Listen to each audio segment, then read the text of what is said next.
మన హిందూ మతంలో ఏమైనా విలువలు గొప్ప విలువలు ఏవైతే ఉన్నాయో వాటిని ప్రాతినిధ్యం వహించేవాడు ఎవడు లేకని పరిస్థితిలో ఎంతో కొంత వాళ్ళని నిలబడినటువంటి ఒక నోబుల్ పర్సన్ ఆయన నా దృష్టిలో.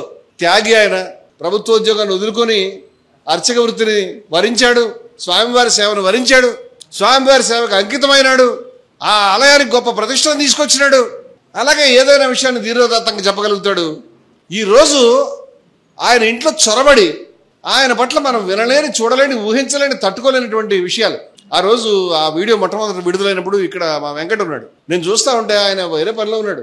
రాత్రి ఎప్పుడు కాసేపు అయిన తర్వాత ఆయన పరిగెట్టుకుని నా సిస్టమ్ దగ్గరికి వచ్చి మనిషి ఇట్లా ఊగిపోతున్నాడు ఆవేశంలో, వెళ్ళి వాడిని కొట్టాలని. అంతమందికి బాధ కలిగింది ఆ విషయం. ప్రతి వ్యక్తి కూడా స్పందించేటువంటి విషయం అది. అటువంటి పరిస్థితి నుంచి మనం ఇది ఊహించగలిగామా? నేను వీడు బయటకు వచ్చిన తర్వాత ఇవాళ సమాజం ఈ రకంగా తయారైంది కాబట్టి హీరో అవుతాడని అనుకున్నా, కానీ నేను కూడా ఈ స్థాయి ఊహించలే. ఇవాళ ఛానల్స్ క్యూ కడుతున్నాయండి. ఎందుకంటే హిందూ సమాజంలో గౌరవ ప్రతిష్టలు అందుకున్నటువంటి వ్యక్తిని, ఆయనకి జరిగినటువంటి దాడిని దాన్ని ఖండించడానికి, దాన్ని ఉపశమింపజేయడానికి కాదు, ఎవడైతే ఆ దాడికి పాల్పడినటువంటి విష క్రిమి లాంటి వ్యక్తి ఉన్నాడో, ఓ పర్వట్ క్రిమినల్ ఉన్నాడో, వీరరాఘవరెడ్డి అనేటువంటి క్రిమినల్, అతన్ని ఇంటర్వ్యూ తీసుకోవడానికి, ఆ విషయాన్ని అందరికి చెప్పడానికి. నిన్న ఈ సమాజం ఏ స్థాయికి దిగజారిందో నాకు అర్థం కావట్లేదు. అసలు ఇంటర్వ్యూ చేసేవాళ్ళు అడుగుతూ ఉన్నారు ఆయన్ని, ఏ కారణం అండి అసలు అలా మీరు అలా ఎందుకు చేయాల్సి వచ్చిందని. ఏమంటే రేపులు చేసిన వాడిని, హత్యలు చేసిన వాడిని, దొంగతనం చేసిన వాడిని కూర్చోబెట్టి ఏమంటే తమరు దొంగతనం ఎలా చేయాల్సి వచ్చిందండి, దానికి దారితీసిన కారణాలు ఏమిటండి అని అడుగుతారా? నాకే అర్థం కావట్లేదు. ఈయన ఫస్ట్ ఏం చెప్పాడంటే, వీళ్ళు ఇచ్చిన ఈ సపోర్ట్ తోటి, దన్నుతో నేను చూడకూడనివి చూశాను, దారుణమైన విషయాలు చూశాను, తొక్కకూడను తొక్కాను, ముట్టుకోకూడను అని ఈ దరిద్రం అంతా చెప్పాడు. ఆ చెప్పకుండా చెప్పే విధానం చూసి నేను వెంటనే వేరే ఎక్కడో మాట్లాడుతున్నప్పుడు ఛీ నీచుడా అంటే స్ఫురించే విధంగా నువ్వు మాట్లాడుతున్నావు అని నేను బాధపడ్డా. ఆ నెక్స్ట్ మాట్లాడినప్పుడు ఓపెన్గానే మాట్లాడాడు. ఏదైతే ఎవరైనా ఏమనుకుంటారు, కండోములు ఉన్నాయా, లేకపోతే మందు ఉందా, లేకపోతే సిగరెట్లు ఉన్నాయా, లేకపోతే అమ్మాయిలు ఉన్నారని అవన్నీ చెప్పేశాడు. ఒకటి తేడా లేకుండా మొత్తం చెప్పేశాడు. వృద్ధుడైనటువంటి తండ్రి మన హిందూ సమ్మేళనానికి వచ్చినప్పుడు రంగరాజన్ గారు, నేను వెళ్ళిపోవాలండి, ఎందుకంటే మా నాన్నగారికి వారికి నేను సేవలు చేస్తాను, మా కళ్ళతో మేము చూసామండి. ఇంటికి వెళ్ళాం, నరసింహాచార్యులు గారు వెళ్ళాం, శేష్ గారు ఆ ఇంట్లోకి అడుగు పెట్టడం నాకు చాలా గొప్ప స్మృతి. ఆయనంతటా ఆయన మీ కార్యం, మీరు తలపెట్టిన కార్యానికి ఆయన బయట కూర్చునే మాట్లాడాం. చిన్న ఇల్లు అంటే దాంట్లో అందరూ కూర్చునే విధంగా లేదు అది. ఆయన ఏమి ప్యాలెస్లో లేడు పాపం, వాళ్ళు ఇచ్చిన చిన్న క్వార్టర్లో ఉంటున్నాడు. అది ఆ ఇంట్లోకి కాసేపు అయిన తర్వాత ఆయన మీరు లోపలికి రండి అని మమ్మల్ని పిలుచుకెళ్ళాడు. కారణం అంటే మీరు తలపెట్టిన కార్యాన్ని మా నాన్నగారు ఒకసారి చూసి మీకు ఆశీస్సులు అందజేస్తే శుభప్రదంగా జరుగుతుందని వారి మనసులో ఉంది. ఎంత మంచి మనసు ఆయన చూడండి. మేము వెళ్ళాం, వారికి దండం పెట్టుకున్నాం, బయటకు వచ్చాం. ఇది జరిగింది. ఇవాళ ఆ ఇంట్లోకి ఈ నీచుడు వాళ్ళు 10 మందో 20 మందో సైన్యంతో లోపలికి వెళ్ళాడంటే, యూనిఫారాలు పెట్టుకునేటువంటి సైన్యాలు పెట్టుకుని బొట్లు పెట్టుకుని చూడంగానే ఒళ్ళు కైపెక్కి మర్చిపోతున్నారు ఈ వీళ్ళందరూ కూడా. షూలు వేసుకుని అది చూడంగానే వీళ్ళు కోరుకుంటారనమాట, ఇలాంటి సైన్యాలు కావాలి మనకి, ఇలాంటి వాళ్ళు తలుపులు బద్దలు కొట్టాలి. ఎవడ తలుపులు బద్దలు కొట్టావు? ఆయన దగ్గరికి వెళ్ళి లోపలికి వాడికి వెనకూడని శబ్దాలు వినిపించాయంట. అబ్బా ఆ చిన్న ఇల్లు అది, అక్కడ బద్దలు కొట్టాడంట, లోపలికి వెళ్ళాడట. వీడి పక్కన కూర్చుని ఇది నిజమేనా మీకు, అయ్యో అంత ప్రాబ్లం వచ్చింది పాపం, ఎంత కష్టపడ్డారు మీరు, ఎన్ని బాధలు పడి, ఇది విధంగా ఉంది. కింద కామెంట్లు పెట్టి అడ్డ గాడిదలు కూడా, నాకు భాషలో పదాలు లేవు, గాడిదలు ఎందుకు మాట్లాడినా, ఏ రకమైనటువంటి వివేకం లేకుండా, తలకా లేకుండా, ఉచితానుచితాలు తెలియకుండా రాశారు. లోపలికి వెళ్ళి ఆడవాళ్ళని చూసావు, మరెవరిని చూసావు, ఫోటోలు తీసావు నాకు తెలియదు, కానీ లోపలికి ఎలా వెళ్ళావు? ఆయన తలుపు తీసాడా? తలుపు బద్దలు కూడా వెళ్ళావు కదా, చెప్పు తీసుకొట్టదు నేను. ఆయన ఇంటి తలుపు తోశాను, మామూలుగా వచ్చిందని కొన్ని చోట్ల చెప్పాడు. ఎందుకు తోసావు నువ్వు? ఓడివి పై అంతస్తుకు ఎందుకు వెళ్ళావు? ఎందుకు దోషం? ఈ విన్యాసాలను వింటుంటే టెక్కి బిట్టుతో కస్టడీ అని అంటే ఎవడో కామెడీ సినిమానా, పెచ్చోళ్ళ, పర్వాట్సా వీళ్ళు? నేను చూసినంత వరకు ఏదో 2-3 గీతా శ్లోకాలు చెప్తున్నాడు, బ్రాహ్మణ డ్యూటీ ఏంటి అనేది.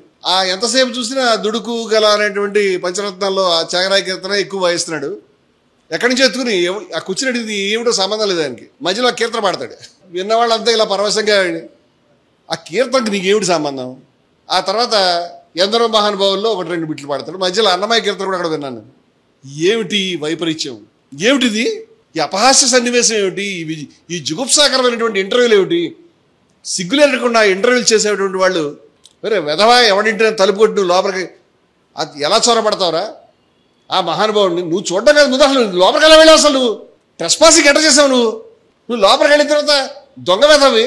ఆయన 1.5 రోజు 2 రోజుల తర్వాత కంప్లైంట్ ఇచ్చాడు అనేది, ఇప్పుడు అది కూడా నేరమైంది పాపం. ఎందుకు ఇచ్చాడంటే అంటాడు వీడు. ఈ దరిద్రుడు రిలీజ్ చేసినటువంటి వీడియోల వల్ల ప్రపంచానికి విషయం తెలిసింది. అవి ఎడిటెడ్ వీడియోలని అందరికీ తెలుసు. అవి ఎడిట్ చేయాలంటే ఏదైనా సిస్టమ్ ముందు కూర్చొని చేస్తాడు. ఆ సిస్టంలో ఇవన్నీ కూడా డౌన్లోడ్ అయి ఉన్నాయి. తమరు కొంచెం వాటిని బయటకు తీసి తమరు చూసిన దృశ్యాలుంటే పోయి చెప్పొచ్చు కదా. మొదటి రోజు కూర్చుని నేను చెప్పలేను నా నోటితోటి ఎందుకు చెప్పావు, రెండో రోజు కవిత్వం ఎందుకు ముందుకెళ్తున్నావు, ఎందుకంటే ఈ మద్దతు పెరుగుతుండడం వల్ల అతను రెచ్చిపోయి రకరకాల మాటలు మాట్లాడుతూ భారతీయ పౌరులందరికీ కూడా పక్క వాళ్ళ ఇళ్ళకి వెళ్ళి బద్దలు కొట్టే హక్కు ఉంది, అక్కడికి వెళ్ళి తత్వాలు చెప్పే హక్కు ఉంది, ఒకటో రెండో సెక్షన్స్ చెప్తాడు. దానికి కూడా కిందకి మూర్చిల్లి అబ్బా ఇతనంత న్యాయ పండితుడు లేడు, ఇతనంత తత్వశాస్త్రవేత్త లేడు, ఇతనంత లాహోర్ అనేటువంటి పాకిస్తాన్ నగరాన్ని లవుడు అనేటువంటి రాముడి యొక్క కుమారుడి పేరు మీద వచ్చింది అంటారు. కసూర్ అనేటువంటి మరో పట్టణం ఆ దగ్గరలోనే ఉంటుంది సింధులో, ఇది పంజాబ్ ఆ సింధు, దాన్ని కుషుడు అనేటువంటి రాముడి కుమారుడి పేరు మీద. ఈ ఇక్ష్వాక కులవంశ తిలకుడిని తీసుకెళ్ళి ఆడ వదిలిపెట్టండి.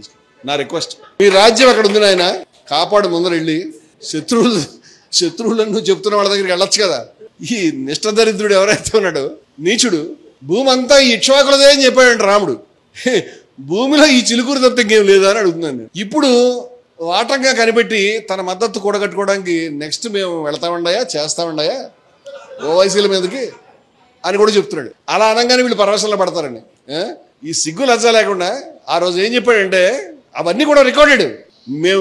మీరు చేసే పని మీరు చేయకపోతే వచ్చేవాళ్ళు వెళతారు, చేసే పని చేసుకుంటూ వెళ్ళిపోతారని కొడతామని స్పష్టంగా ఆయన మీద ఒక హెచ్చరిక జారీ చేసినటువంటి నీచుడు వీడు. ఇలాంటి నీచుడిని జారీ చేయడానికి నీకు ఎందుకురా ఛానల్? రే నిన్నే ఈ బతుకు చెడ, నీకు ఛానల్ ఎందుకు? నువ్వు మేధావి ఎట్లయ్యో, చొక్కాలాగా ఎట్లా తిరుగుతావు? ఛానల్ నడుపుతున్నటువంటి పెద్ద మనుషులారా, మీ ఇళ్ళలాగే బద్దలు కొట్టచ్చా? మిమ్మల్ని ఇలాగే కాళ్ళు పట్టుకుని అరెస్ట్ టేక్ ఇంటూ కస్టడీని లాగచ్చా? ఆ తర్వాత మేము చూడకూడని దృశ్యాలు చూసాము, ఈయన బాత్రూంలో చెప్పచ్చా? ఏంటిది? What's going on? ఈ దేశంలో ప్రభుత్వం లేదా, లాండ్ ఆర్డర్ లేదా, ముఖ్యమంత్రులు లేరా? ఇలా చేస్తా ఉంటే ఇతను ఛానల్ వెంబడి ఛానల్ ఇంటర్వ్యూలు ఇస్తా ఉంటే ఆయన పాపం ఒక ప్రెస్ మీట్ పెట్టాడు. ఆయన చెప్పిన మాట ఏంటంటే ఏమైనా తేడాగా మాట్లాడితే కనుక నేను నోటీస్ ఇస్తాను అని చెప్పాడు. దాని గురించి మళ్ళీ ఛానల్స్ అన్ని ఆగ్రహించాను. నోటీస్ ఇస్తానంటావా మా మీద? ఇంత నేరం చేస్తామని పక్కన ఈయన పెట్టుకుని ఇల్లు బద్దలు కొట్టేవాడిని, లోపలికి వెళ్ళేవాడిని, ఆయన కాళ్ళలాగి మీద కూర్చున్నానని చెప్తున్నటువంటి వాడిని, అందరికీ ముందు కనిపించేలాగా రేపు పొద్దున మా వాళ్ళు వచ్చి పగలు తీస్తారని వార్నింగ్ ఇచ్చినటువంటి వాడిని, ఇటువంటి విషకెట్టగాన్ని పక్కన కూర్చోబెట్టుకుని వీళ్ళు చట్టాలు చేయాలి మాడతారు. మీ బతుకెందుకురా? మనుషులేనా మీరు? అసలు నాకు చాలా అసహ్యం కలుగుతోంది. హిందూ శబ్దం అనగానే అటు ఇటు ఒక 2-3 కోట్ల మంది సబ్స్క్రైబర్స్ ఉన్నటువంటి ఛానల్స్ ఉన్నాయి. అది కాకుండా పత్రికల్లో మేధావులు ఉన్నారు, ఎలక్ట్రానిక్ మీడియాలో ఉన్నారు, సోషల్ మీడియాలో ఉన్నారు, చాలా మంది తెగ రెచ్చిపోయి ఉన్నారు. ఒక్క కార్యక్రమం చేయలే.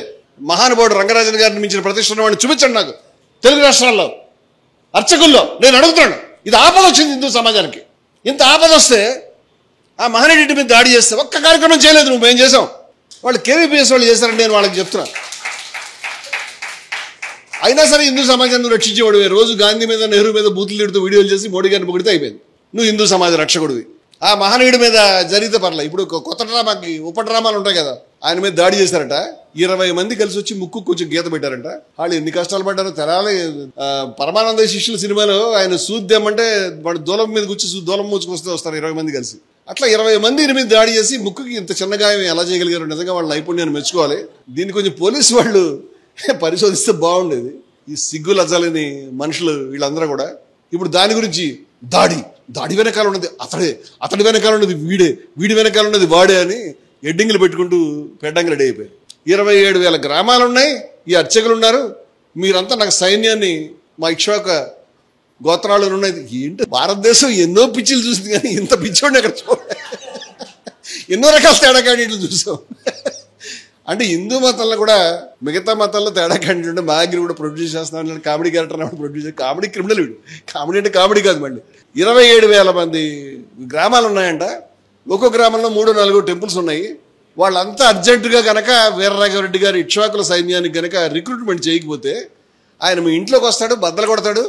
మీ ఇంట్లో తనేమి చూడకూడదు చేసావు వీడియోలు పెడతాడు. దాని గురించి ఈ ఛానల్స్ అన్ని క్యూ కడతాయి. ఇది జరుగుతోంది.